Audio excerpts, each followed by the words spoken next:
Java is a compiled language, meaning the code we write is translated by another program into a language the computer understands.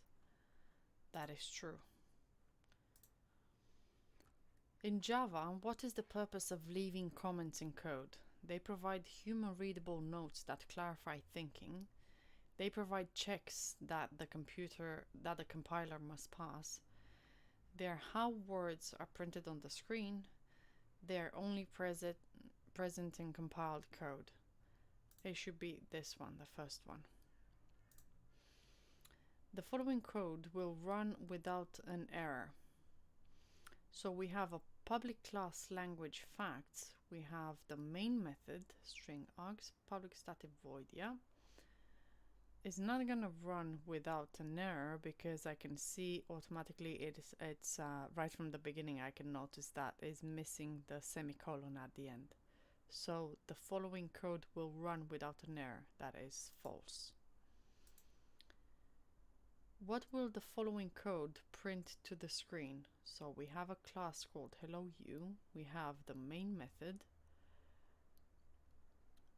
And we have this statement which says hello Cody. And it's gonna print this, okay? So it's not gonna print this, but it's gonna print this.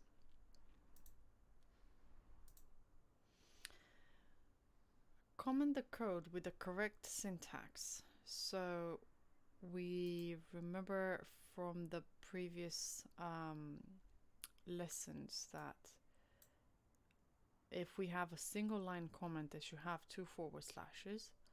And if we have multi-line comments, like this one here, we have to start it with a forward slash and an asterisk and end it with an asterisk and a forward slash. If we continue, what is missing from this program? Public class language facts. Well, it doesn't have a main. That jumps at me right away. So, yeah.